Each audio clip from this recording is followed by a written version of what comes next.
araw po sa ating lahat. Ito na naman po tayo sa isang bagong episode ng She-Share Ka Lang.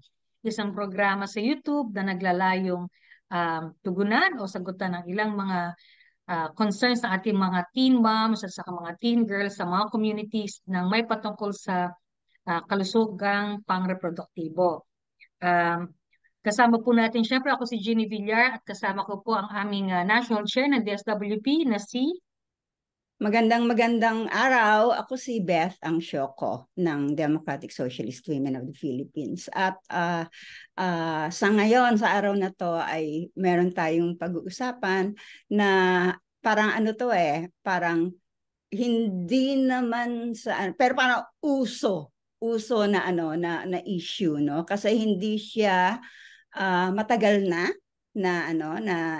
pinag-uusapan at nagpapasalamat tayo sa ating guest at nandito siya ngayon para sa ganon tayo ay tulungan na intindihin kung ano ang kung ano yung issue ng tungkol sa mental health, no. Ayun, sinabi ko na kung ano yung pag-uusapan natin at ito nga ay bilang isang paraan ng pagbibigay impormasyon at edukasyon, lalong-lalo na sa mga kabataan sa komunidad. Kasi sila yung atin ngayong tinututukan na kausapin at maintindihan din nila ang kanilang mga karapatan, no? Lalong-lalo na sa mga usapin na itinuturing na kontrobersyal at itinuturing na hindi dapat pag-usapan, lalo na sa loob ng pamilya.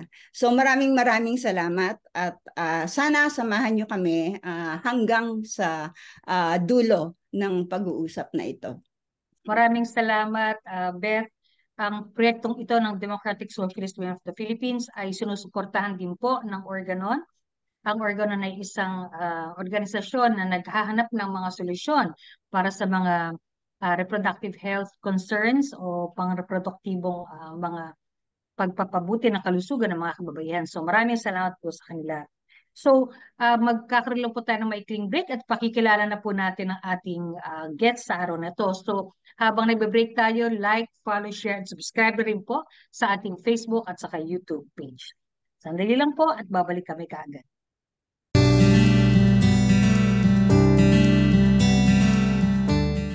Okay, eto na po tayo, nagbabalik na. Sana nakapag-like, share, subscribe na po kayo sa ating page.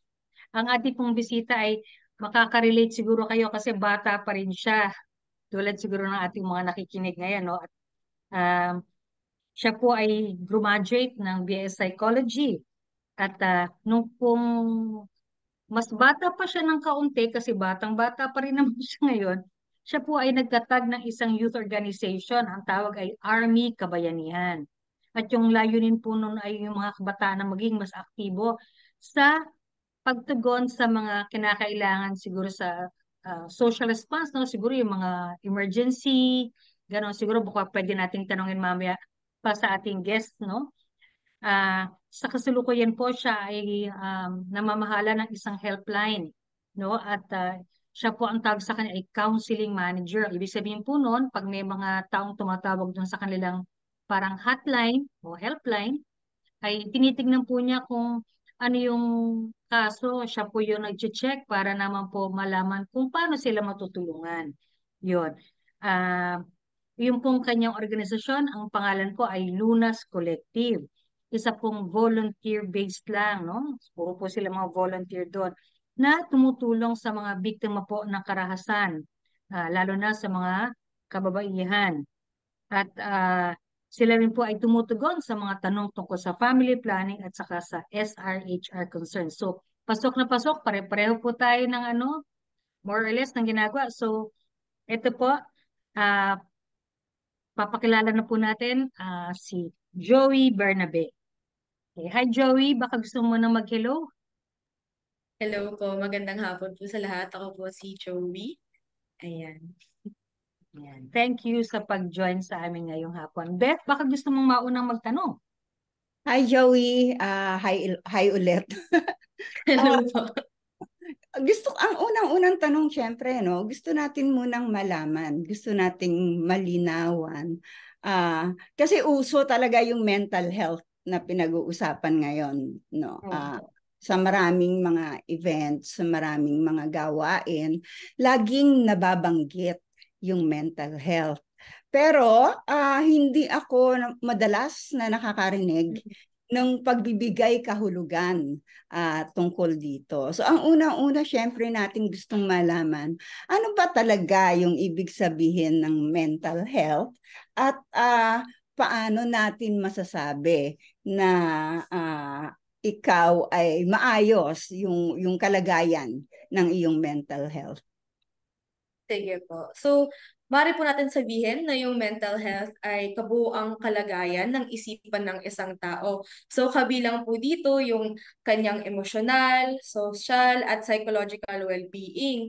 So, ito po ay may kinalaman sa kung paano nakakayanang harapin ng isang tao ang mga hamon sa buhay, kung paano siya nagmamanage ng stress, at makipag-ugnayan sa ibang tao. Doon naman po sa pangalawa ninyong tanong, paano ba natin masasabi na maayos yung mental health mo o malusog ang iyong mental health, karaniwang masasabi natin siya kapag mataas yung pagpapahalaga natin sa sarili, may positibo tayong tingin sa ating sa sarili, kaya natin i-manage yung emosyon, hindi tayo mabilis ma-stress, o kung kaya ma-stress man tayo, alam natin kung paano tutugunan itong stress na to. Kunwari na lamang kung ayun nga po, kung ma-stress tayo sa isang gawain sa trabaho o kaya sa gawain sa bahay, marunong tayo magpahinga. Naglalaan tayo ng oras para makarecover tayo.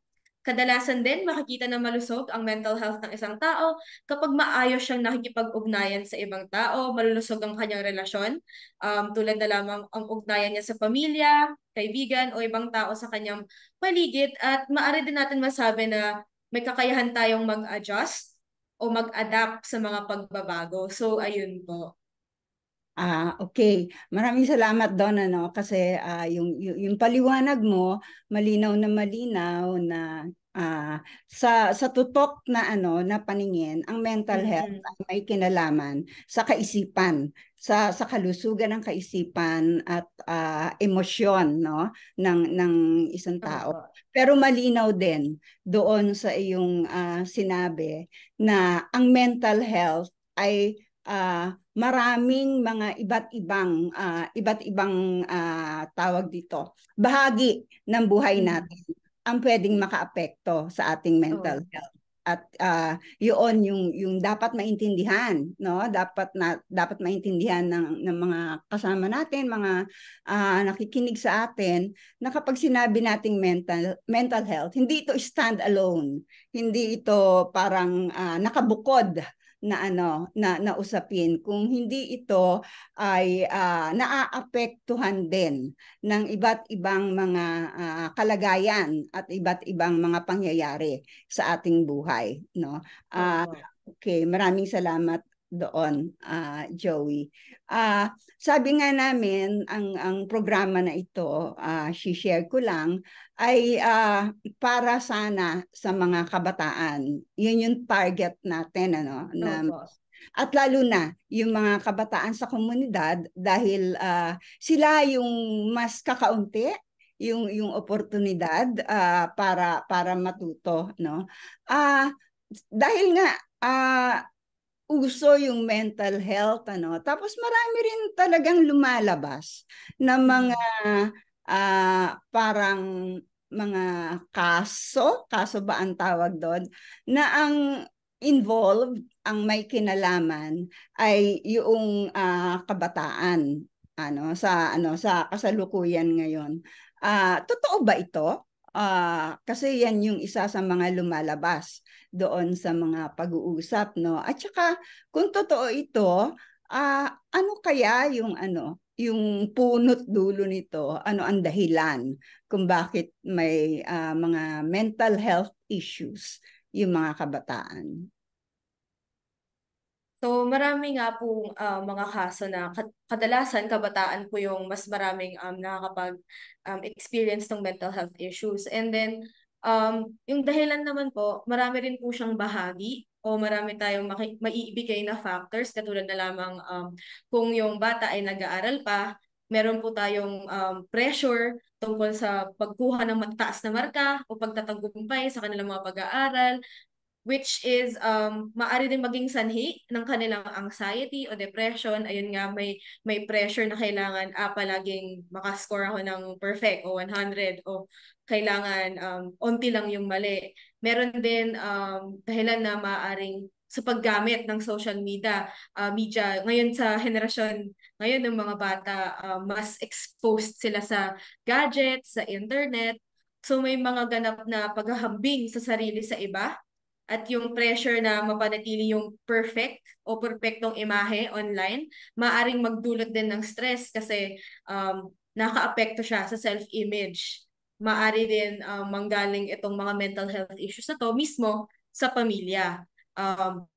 Tulad na lamang ng mga magulang na nagkakaroon ng mga away, ng mga problema sa kanilang relasyon, maari din mga abuso na nangyayari sa pamilya. Pwede rin mangyari to mostly makita sa mga panganay sa pamilya, mga panganay na anak na nagkakaroon ng mga pressure na tumulong sa kanilang mga magulang kasi inaasahan silang magtaguyod sa kanilang mga kapatid. Maari din makita to sa school. May mga pang-aasar o bullying, maging personal or online, na pwede rin magbigay ng matinding psychological distress. So nagkakaroon ng low self-esteem o affected social functioning yung mga bata na ay hindi po muna ako papasok o kunwari magkukunwaring may sakit kasi nga kapag pumasok siya sa school, may mga asar o may mga bubuli sa kanya. So yun lang po ang mga iilan sa maaaring pwedeng maging punot dulo ng mga mental health issues, tsaka mainly common na dahilan sa mental health issues sa kasalukuyan. Hindi, sususugan ko lang yon. Kasi yung mga binanggit mo, nung bata ako, no, matanda na ako ngayon, nung bata ako, parang ganyan din naman yung nangyayari.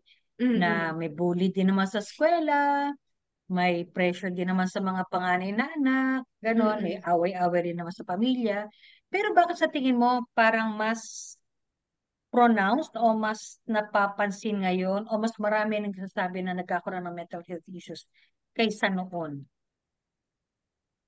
Noon po kasi hindi ganun ka paano ba? Hindi ganun ka lawak yung usapin when it comes to mental health. Ngayon po kasi pati yung mga kabataan, sila mismo yung mga nag-a-advocate for mental health na pag-usapan natin to.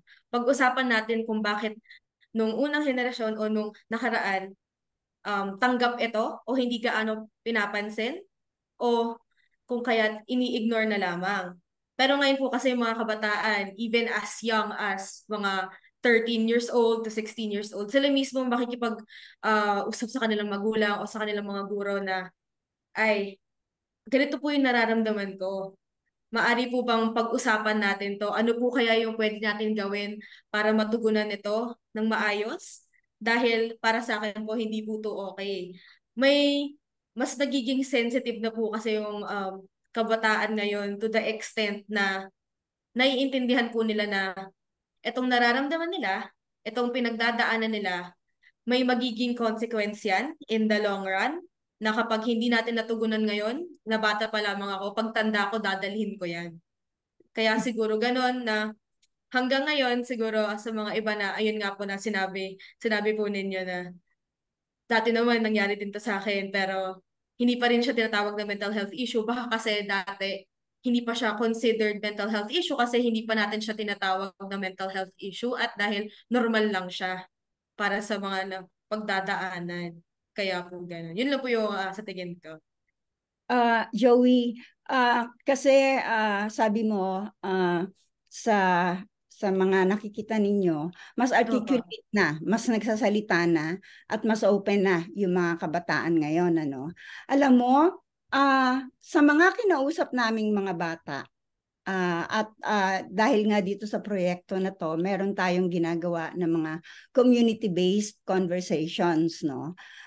Sa mga pag-uusap namin, at siguro nasa mahigit 400 na yung mga bata na nakausap namin. Ito ay mga kabataang babae, adolescents, no? Opo. From 10 to 17 years old, pero hindi sabay-sabay na kinakausap kung hindi Opo. may brackets may age brackets, no? 10 to 14 pagkatapos 15 to 17. Ganun yung tapos may teen moms pa, no?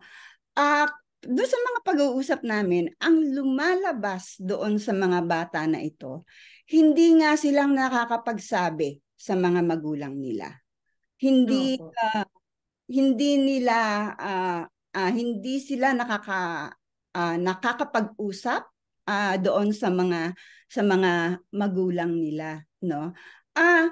Kaya interesado ako doon sa sinabi mo na ngayon yung mga bata mas Mas nagsasalita, articulate. mas Opo. articulate, mas nagsasabi. Sa karanasan ng Lunas, kasi 'di ba isa yan sa mga ginagawa ninyo. Ano ba yung background noong mga kabataan na madalas ay nakakausap ninyo? Ito ba ay mga estudyante? Ano ba ang mga edad? No? Para sa ganon, medyo mas maintindihan ko. Sa totoo Opo, lang sige pa. ngayon, parang may disconnect yung Opo. sinabi mo at saka yung sinasabi ng mga kabataan galing sa komunidad. Mostly po yung mga background po ng mga nag-reach out sa amin.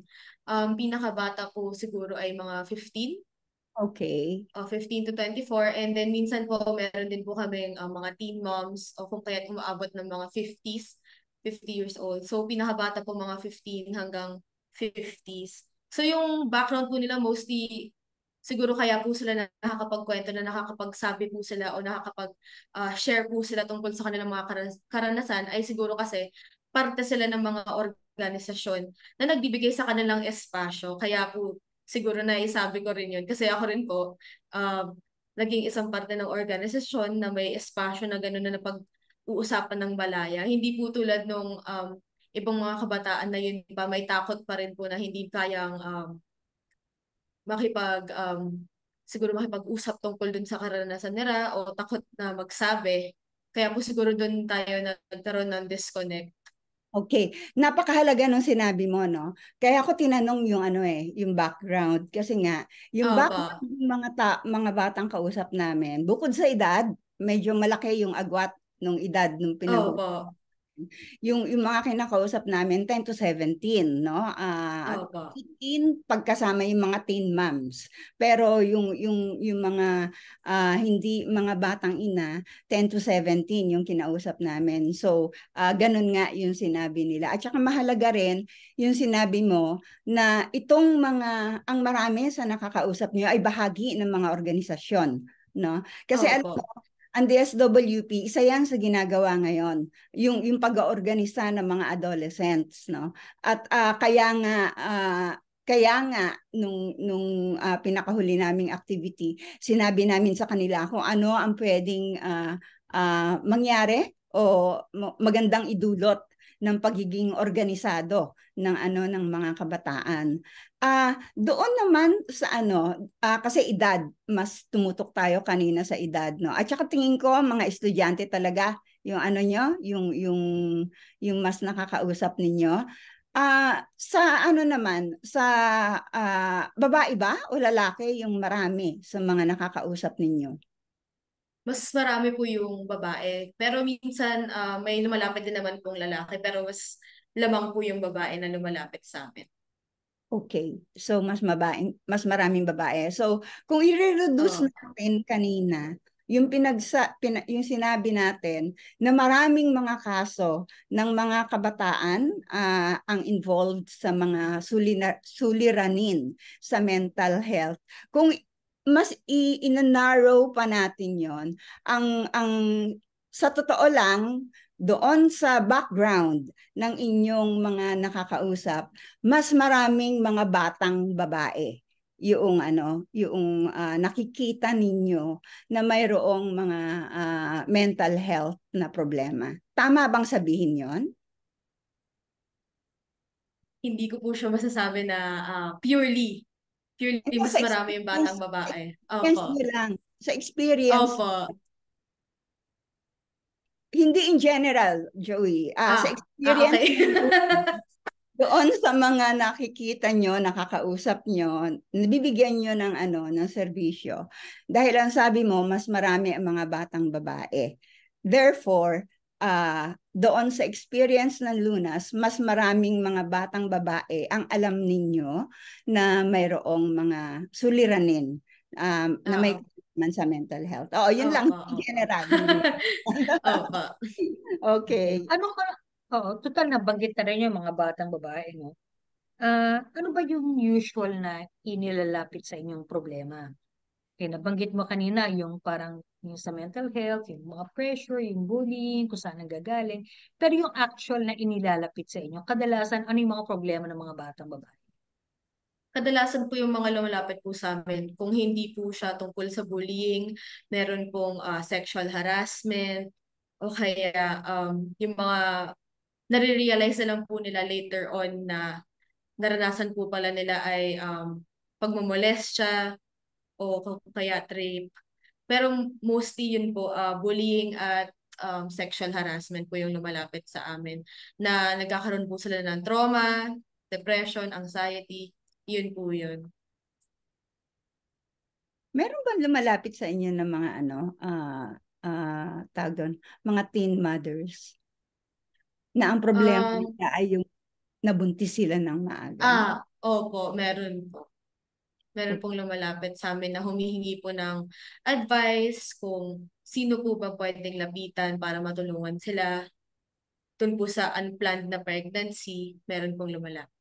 Okay. Kasi dun sa mga pag-uusap namin sa mga batang babae, na-identify nila yung maagang pagbubuntis bilang isang pwedeng maging sagka o hamon para doon Opo, sa pag-fail nila na matupad yung mga pangarap nila. pangarap. So merong mga lumalapit sa inyo Meron po. okay. Meron ba mga technical terms? Yung interesado lang ako. Meron ba mga technical na pangalan halimbawa? Yung mga mental health problem. So yung mga madalas pong mga nakadikit na salita sa mental health na minsan ginagamit lang siya lightly o parang tinatapon-tapon lang kapag ginagamit. Isa sa mga salita ngayon ay trigger. So madalas pong may maririnig kayo na parang, ay, na-trigger ako doon, o ay, nakaka-trigger.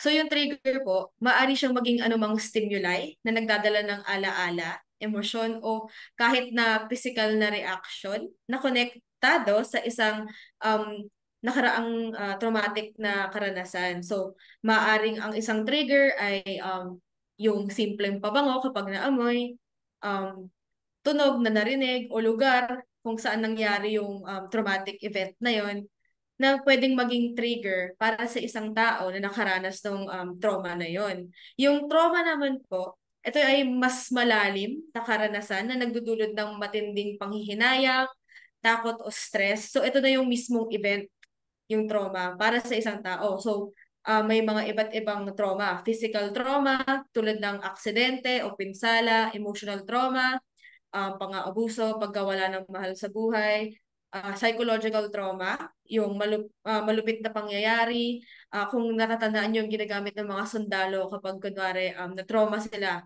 sa digmaan ay post-traumatic stress disorder kasi lagi silang naibabalik dun sa kaganapan na iyon. So, ganun po yung trigger at trauma. Pero na kayo ba, dumadating kayo doon sa punto na nadadiagnose kung ano yung meron, yung halimbawa nagpapa-counsel sa inyo? For sa lunas po, hindi po kami nagda-diagnose. Okay, okay. So, counseling, mas counseling. Mas counseling lang po. Nagbibigay po ng mga exercises na maaari siguro makatulong sa inyo sa bahay na kaya nyong gawin na kayo lamang, tulad na lamang ng kunwari, nakakatulong sa iyo ang paglalakad, maaari Mhm. mong gawin ito, o pakikinig sa music, ganun po mostly yung counseling. O kaya yung pag-usap lang po, yung pakikipag-usap tungkol sa nangyari sa'yo, at Pakikinig. pagtulong sa'yo, opo, pakikinig, pagpuproseso ng iyong mga emotion, yun po yung mostly ginagawa sa counseling namin. Okay. Meron ba kayong napapansin na range ng edad ng mga kabataan na kung kailan mas tawag dito, mas nagkakaroon sila ng problema patungkol sa mental health? Usually po, nakadepende po kasi sa mental health. Yung depression po, kunwari, maaring magsimula siya, adolescence period, so mga 10 to 19 years old. Maaari din siyang umabot hanggang adulthood, so simula ng 20 to above, ayan, mga 65, ganun. Meron din naman yung mga mental health issue na tulad na lamang ng ADHD o attention deficit hyperactivity disorder. Madalas makikita to batang-bata pa lamang, no, mga hanggang 9 years old. Pero maaring magpatuloy itong sintomas ng ADHD hanggang sa pagtanda. So may mga ganun po. Mostly siguro adolescents talaga siya nagpapakita o mas nagiging halata. Pero minsan, nakadepende din po yun sa tao kung ano yung nararanasan niyang mga sintomas or ano yung mga napagdaanan niya. Speaking of sintomas, ano ba yung mga usual na nakikita na parang pag nakita mo yan, baka kailangan mag-seek ng tulong sa may patungkol sa mental health? So, isa po sa mga sintomas na laging tinitingnan is yung personal hygiene o yung kakulangan sa pag-aasikaso sa sarili. So, kunwari, napapansin mo na hindi ka na masyadong naliligo, hindi ka na masyadong naglilinis ng kwarto mo. Siyempre, yung may bahagi din na nakakaapekto yung kung ano man yung nakapaligid sa'yo. Kung hindi mo, parang ano siya, kung tinatawag namin sa psychology, kapag hindi malinis yung surroundings mo, parang ganun din yung reflection ng utak mo o ng pag-iisip mo na medyo magulo. Tapos wala kang interest sa paglinis o wala kang interest o kasiyahan sa mga dati mong ini-enjoy. Kunwari, dati sobrang gustong-gusto mong matuto, sumayaw, kumanta, gustong-gusto mong lumabas. Pero ngayon, parang gusto mong magbukbok na lamang sa kwarto, ayaw mong makipag-usap. Pwede rin yung biglaan na pagkawala ng gana sa pagkain o pagkakaroon ng insomnia o hindi maayos yung pagkatulog or kung kaya pagkakaroon naman ng sobrang daming oras sa pagtulog. So either sobrang kulang o sobra naman na sobrahan sa pagtulog. So yun po yung iilan lamang sa mga sintomas ng mga mental health issue na binabantayan o tinitignan. So ibig sabihin, ano to, hindi lang naman isa lang ano. Opo, hindi lang naman isa. Hindi naman yung kabuuan. Kasi naisip ko lang bigla yung mga teenager, lalo na yung mga lalaki na ayaw maglinis ng ng kwarto. Tambak-tambak ang mga Oo.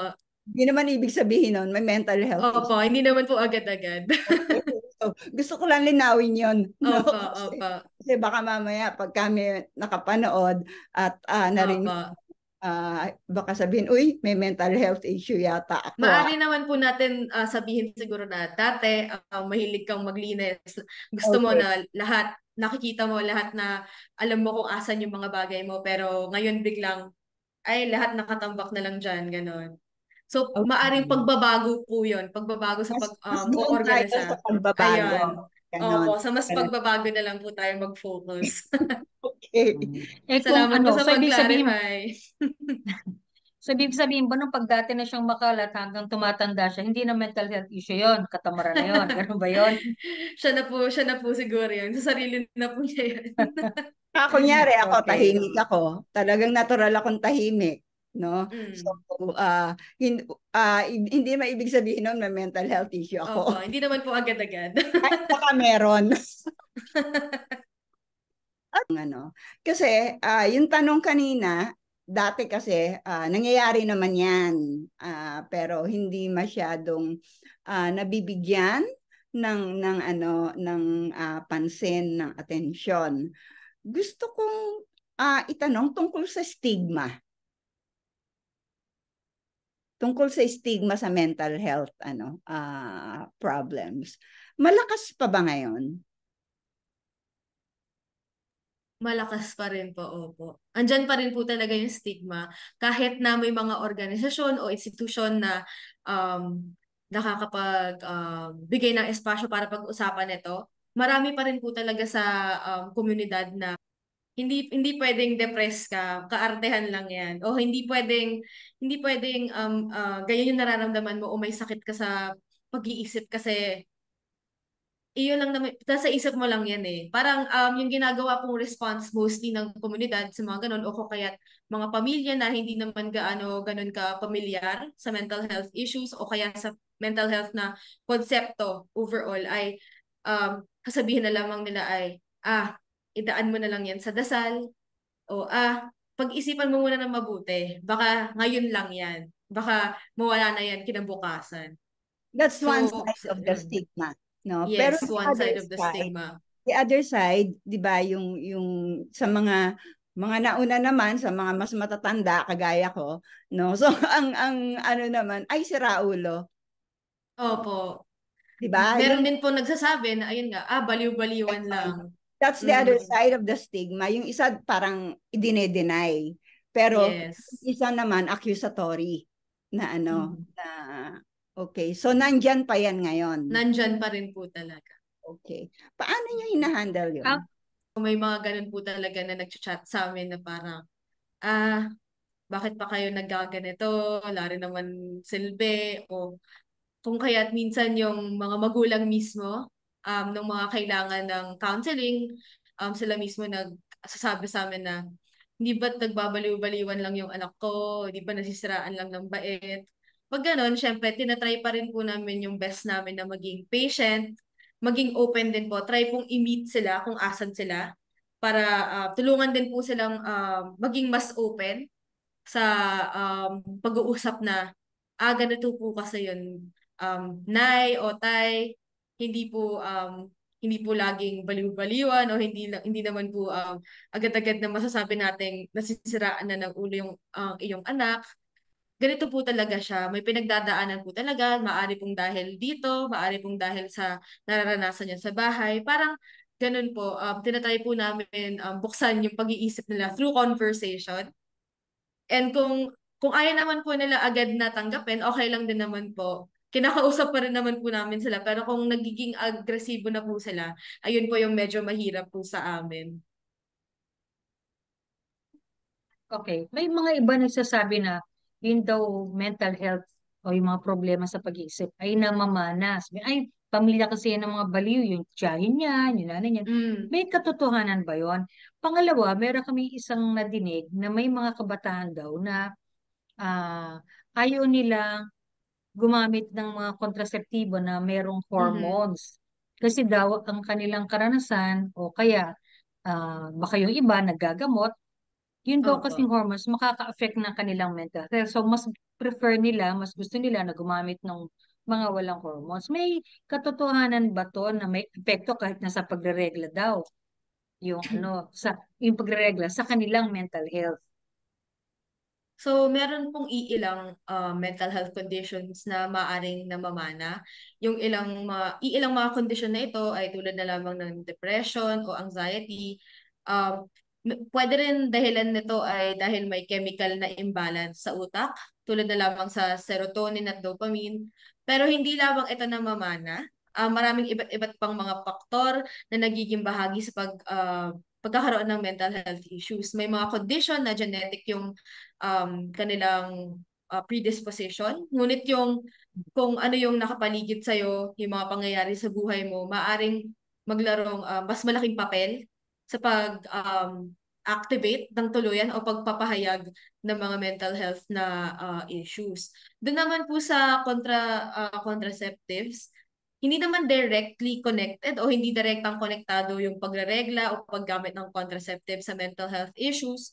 Ngunit meron kasi po tayong mga hormonal na pagbabago sa katawan tulad na lamang kapag nasasabayan niya yung panahon ng pagreregla o pagbubuntis na maaring magdulot ng temporary na pagbabago sa mood. Tulad na lamang, 'di ba, kapag buntis ka or kapag nireregla ka, nagkakaroon tayo ng mga mood swings na parang sa isang minuto umiiyak ka, napakalungkot mo, tapos mamaya galit ka na, ganun. So may mga ganun na temporary lamang. Pero dun po sa contraceptives, siguro yung sa mga birth control pills po yung na pag-uusapan nila, may mga side effects po kasi yung contraceptives tulad ng birth control pills na minsan kapag nagka-take ka nito, side effect niya ay weight gain.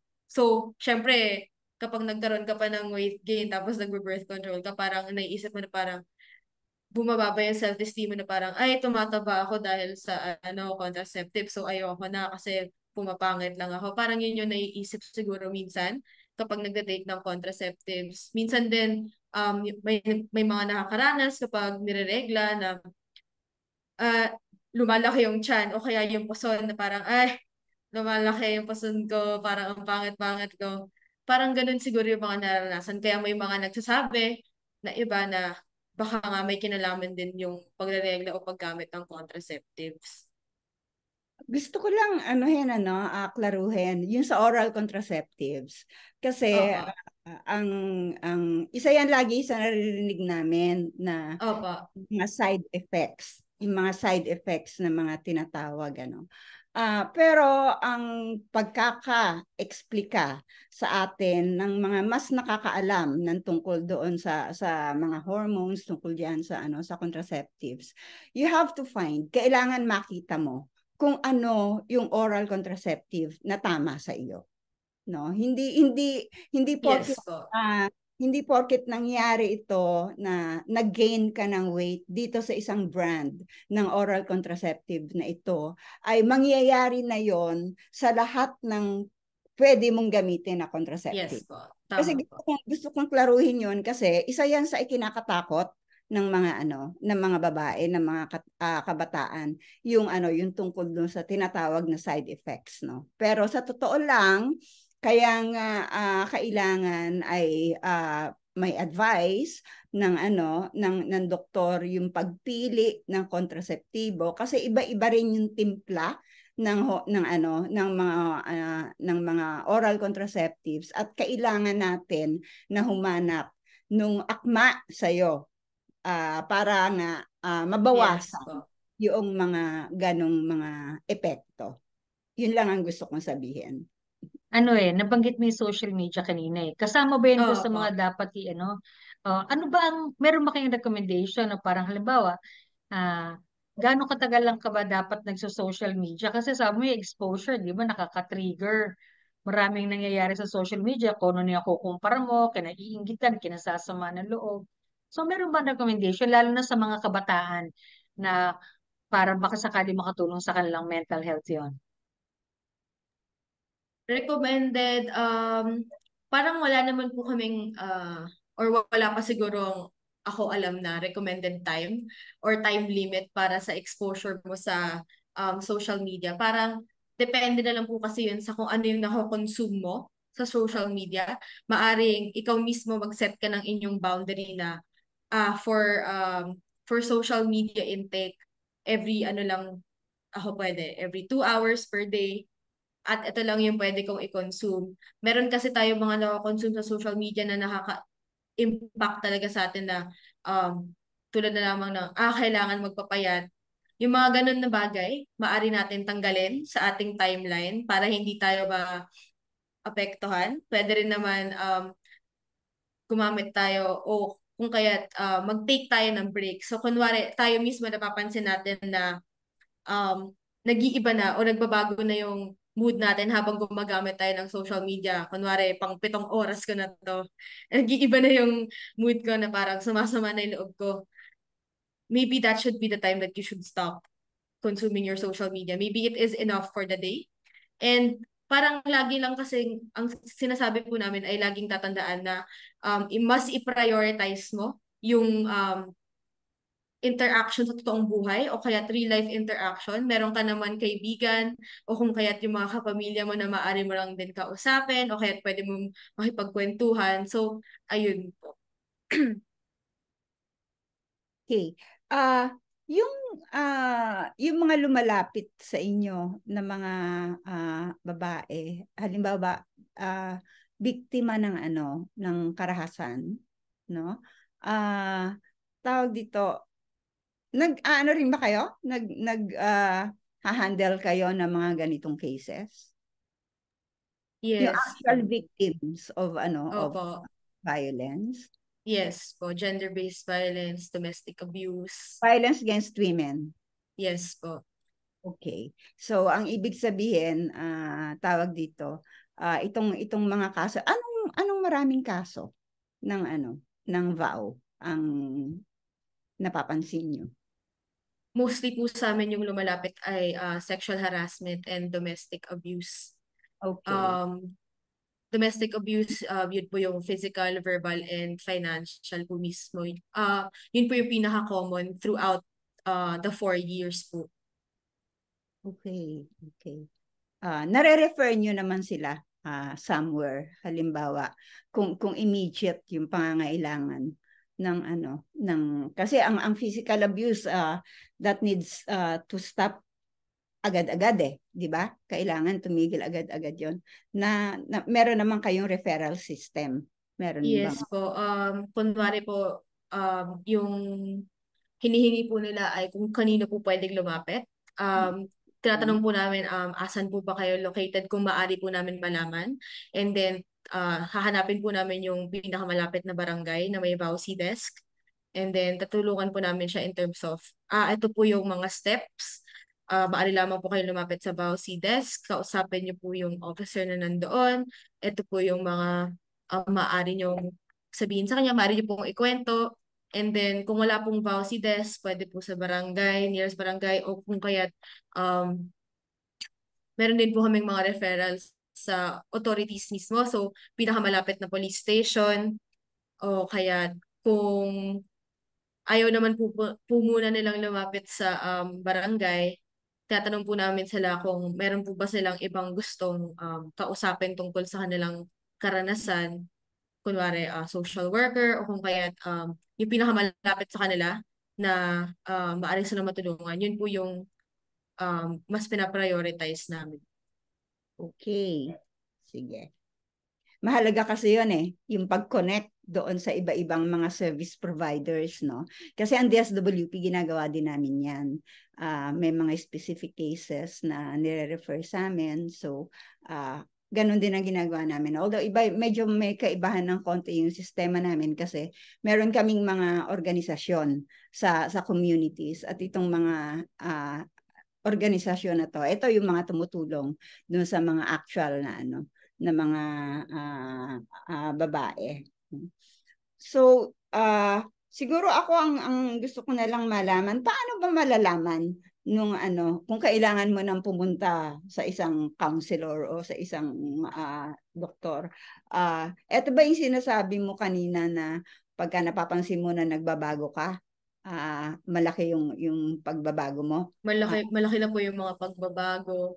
Kung may naranasan po, kunwari matagal na po napapansin na mabilis ka ng magalit o mabilis ka ng nagkakaroon ng iritasyon, matagal ka nang nawawalan ng interes sa mga dati mong paborito, o kung kaya't nakakapagpasaya sa'yo, o matagal ka nang mababa yung self-esteem mo, matagal mo na nararamdaman na parang wala kang halaga o walang halaga yung mga bagay na dati mong ginagawa o yung mga tao sa paligid mo.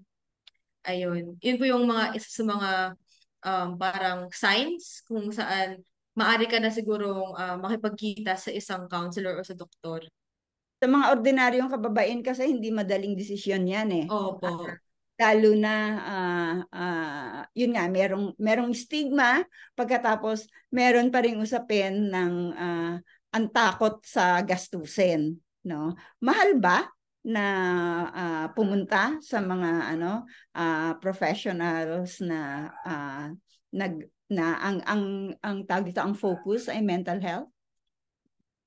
Yung gastos po, hindi po kasi natin siya masasabi kung mahal o mura. Kasi yung gastos po kapag lumapit po tayo sa isang counselor o doktor, nakadepende pa po yun sa location, sa kasanayan ng isang professional. May mga counselors naman po tayo na maaari natin lapitan na may sliding scale fees o kung kaya't flexible yung pagbayad mo na maaring first session mo bayad ka 1,000 pero succeeding sessions mo 600 na lamang. May mga ganun po tayong counselors. Meron din naman pong nakadepende yung kung paano po yung proseso na ginagawa niya. Kunwari sa isang konsultasyon, may pagsusuri pa, may pag-unawa pa sa iyong kalagayan, tapos kailangan pa ng pagtuturo ng mga kasanayan para sa pangangasiwa ng stress at emotion, tapos gagawan ka pa ng personal plan. So, sa mga ganun na proseso, mas lalaki yung gastos. So, may mga ganun pong kailangan na i-consider. Okay. Pero definitely, meron pong flexible. Yung 1,000 sa sa umpisang konsultasyon, masakit yun kung Masaklap po yun. Bakit yun kung manggagaling sa komunidad yung magkukonsulta, no? Meron bang Opo. programa? Meron bang programa ang gobyerno na pwedeng gamitin na ng mga mahihirap tungkol sa usapin ng mental health? Parang hindi ko pa po na kikita kung meron. Okay, sige. So pwedeng isang gap yan, no? Pwede po. Pwedeng isang gap. Okay. Mahirap talaga yun, na yung nadinig ko nga rin yung 1,000, parang tumaas yung balikat ko kasi yun nga, parang ang hirap kitain ng 1,000, lalo na kung nasa komunidad ka, tapos kabataan ka, no? Ang last question ko naman, kasi sabi mo pag napansin na hindi naliligo, paano kung hindi napapansin ng tao? Parang paano yun? Pwede ba na kaladkarin mo siya, ganon, or hindi ba siya gagaling, kailangan merong sariling pagkilala ng problema? Para kung hindi niya nakikilala na mahaba na nang mahaba yung buhok niya, hindi na siya naliligo, pero wala siya nakikitang problema doon. Hindi niya kinikilala na meron siyang problema. Paano ang pwedeng gawin kapag ganon? Pag ganun po, hindi po kasi natin siya pwedeng pilitin, lalo na kung siya po yung tipo ng tao na nasa tamang pag-iisip pa naman po na nakakapag-decide, nakakapag-ugnayan ng maayos, kung alam niya na kung sa tingin niya na walang problema, hindi po natin siya pwedeng pilitin. Pero, meron po tayong pwedeng gawin kapag talagang sinasabi po natin walang-wala na, o kung kaya't hindi na po talaga kaya na siya mismo makapag-decide para sa sarili niya. Pero ang makakapag-decide lang po ay yung kung sino po yung nag-aalaga sa kanya, o kaya't sino po yung pinakamalapit sa kanya na um, pwede pong mag-decide, tulad na lang ng guardian, o kaya kung andyan pa po yung mga kapatid, sila na po yung makakapagsabi na, sige, pwede na po natin siyang dalhin para makipagkita sa professional na tagapagpayo, o kaya makapag-consult sa doktor. Pag ganun po kasi mahirap din po talaga kapag may mental health issue na ikaw mismo i-deny mo na walang mali, walang nangyayari, na parang sasabihin mo sa sarili mo na kaya pa to. So hindi pa to mali, kaya pa tong tugunan, na hindi ko kailangan makipagkita sa professional. Joey, na lang siguro baka maganda rin na i-share mo sa mga nanonood sa atin. Ano ba yung ginagawa ng Lunas Collective para sa ganon? Baka pwede niyo ring ibigay kung ano yung contact details, no? Kasi as of now, meron akong isang kaibigan na nagtatanong, ano naman to, this is regarding rape of children sa sa lugar nila. So baka pwedeng at sinabi ko to dati kay Ina. Sinabi ko to dati. So tingin ko ire-refer ko sila sa inyo. Pero anyway, yon, baka gusto mo ikwento ng maikli kung ano yung ginagawa nyo, at imbitahin mo rin yung mga maraming milyon na nanonood sa atin na kung kailangan nila yung ganong klase ng serbisyo. Hello po sa maraming milyon na nanonood po sa show po natin ngayon. Ang Lunas Collective po ay isang organisasyon na parte po ako. Kami po ay volunteer powered. So lahat po ng nakakausap nyo o yung mga parte ng organization namin ay volunteer lamang. So kami po ay isang chat helpline, at ang ginagawa po namin ay nakikipag-usap po kami at tinatry po namin matulungan o matugunan ang mga problema ng mga victim survivors ng gender-based violence, tulad na lamang po ng domestic violence, sexual harassment at iba pa.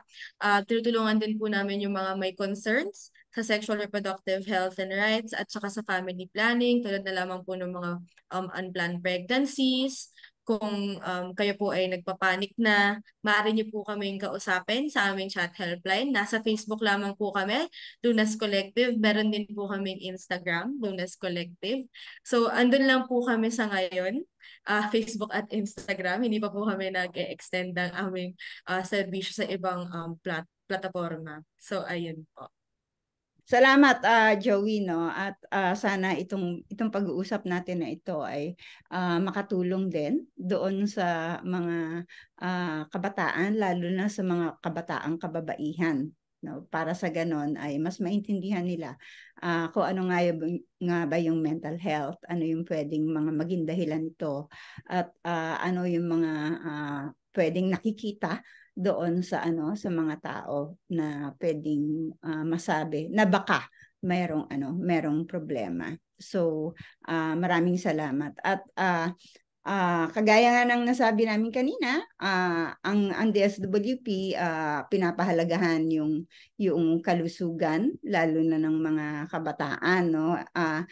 Hindi lang naman kabataan, pero yung sa ngayon ang gusto natin sana ma-develop yung pagtingin ng mga kabataan na yung kalusugan ito ay pwedeng ituring na yaman na dapat nilang pangalagaan, kasama yung sexual and reproductive health and rights. At ang unang pwedeng gawin ay mag-usap.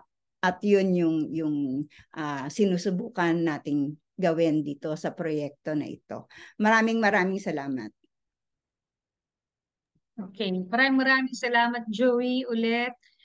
Sana yun, nakuha nyo, i-share mo rin sa amin kung anong pwede namin i-post para mailagay namin sa DSWP rin yung Lunas Collective para dun sa mga batang gustong makipag-chat kung sila ay may mga concerns sa sexual and reproductive health, family planning, at syempre dun sa violence against women at saka yung mga kabataan. So, sana po ay nakapulutan nyo ng marami at siksik at liglig ang episode na ito. Inaanyayahan po namin kayo na mag-like, share, subscribe sa Facebook at saka sa YouTube ng DSWP, ganoon na rin sa Lunas. At sana po ay magkita-kita tayong ulit sa mga susunod na mga episode. Kasama po si Bethang Shoko, si Joy Bernabe ng Lunas, ako po si Gina Julia. Nagpapasalamat po at kita-kits.